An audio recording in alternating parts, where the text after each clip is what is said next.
Hi there, and here'll be our last lecture on showing how to solve a triangle. And it's known as the ambiguous case because there's not necessarily any, or maybe one or two triangles that satisfy the conditions. So side-side angle, you should remember that from geometry, that this is not a condition for congruence. And maybe you might have read side-side angle backwards, and that was an easy way to remember that this was an unusual case. Most textbooks use the law of cosines to solve this situation. I've found that the law of cosines gives you a much better way of approaching it. So, just to say it again, when you have side-side angle, let me jot it down. Side-side angle. There are three possibilities. There may be no triangles, there may be one triangle, and there may be two triangles that satisfy those conditions. And that's why this is known as the ambiguous case. So whenever you're given side-side angle, it's always really helpful to draw the triangle, and it's most helpful to draw the triangle oriented the way I'm going to show you. So we do it like this. And here's what we know. Remember, we're given an angle. So let's suppose we're given this angle, which we'll call A. Let's do this in red. So this is A, that we're given that angle. We're given this side, which we'll call C. And we're given this side, which is A. And over here, somewhere, is C. So that's the orientation that I like to use when we have side angle. Side,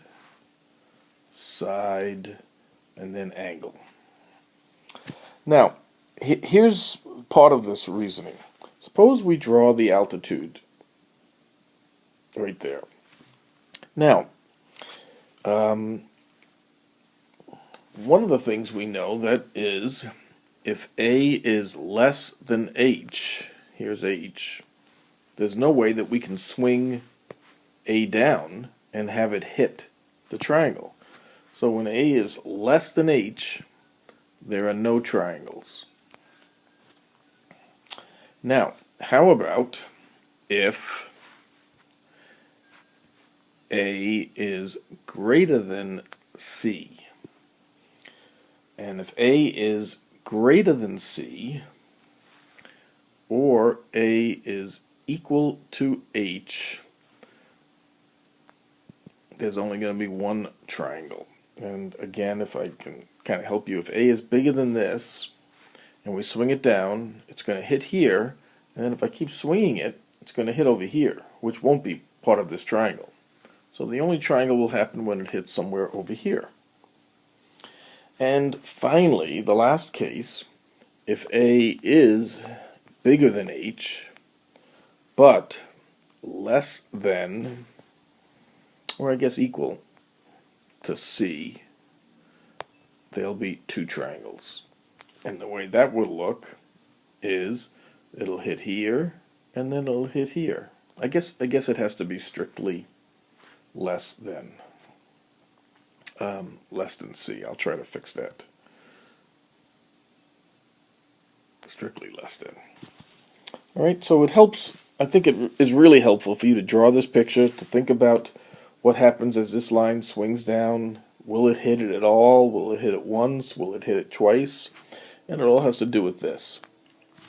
The good news is, however, that even though it's important to understand how this works and why it's ambiguous, you really don't need to know that.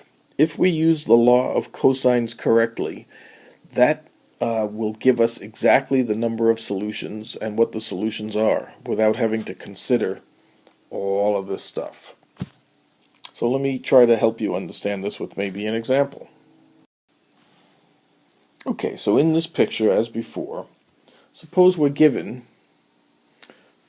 A side, C side, and angle A. Angle. So we're given essentially angle, side. So if we use the law of cosines, and the only angle we have is angle A, and so that's what we'll base it on. So we write down the form of a law of cosines that has angle A, and that's going to look like this. A squared is equal to B squared plus C squared minus 2BC times the cosine of A. Now, think about this. We know what A is. We know what C is. Here's C is again. We know what angle A is, and so we can figure out what cosine of A is. And so really, when you think about putting in constants for all of those, what we have is a quadratic equation in B.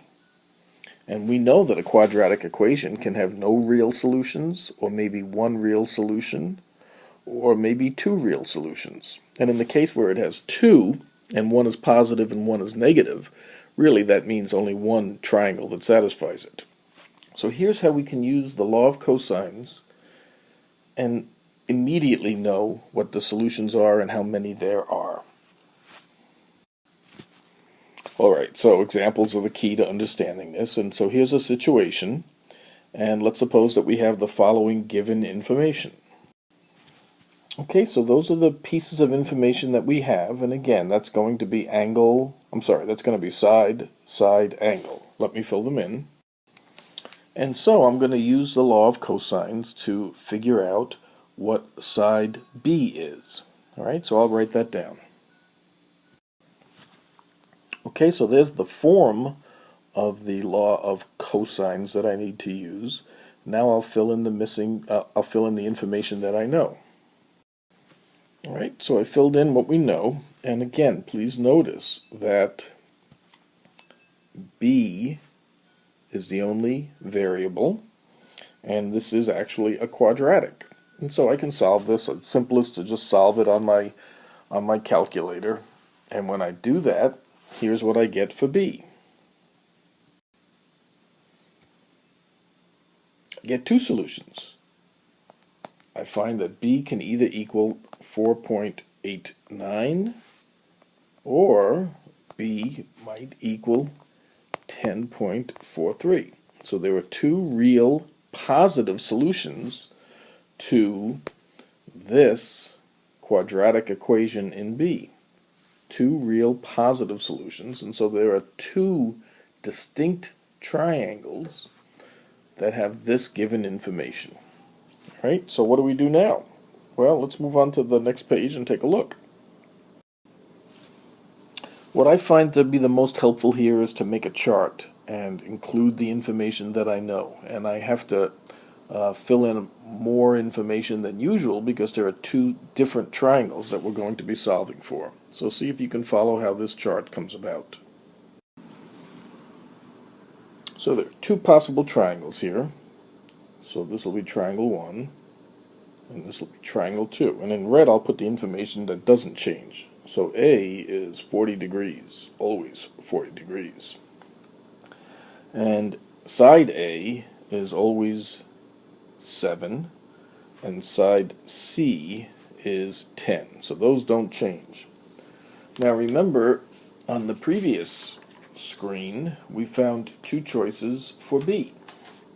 And B can either equal, let's see here, 4.89 or 10.43. Now, how do I find the missing pieces? Okay, let's take a second and think about that. So let's look at triangle 1.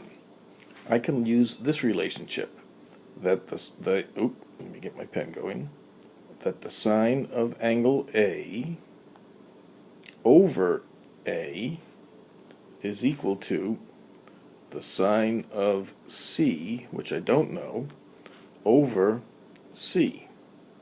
And so if I solve this for angle C, I'm going to get, I think it's about 113 degrees. And so that's what I fill in right here. And if I do the same thing in triangle 2, so what's the change going to be there? And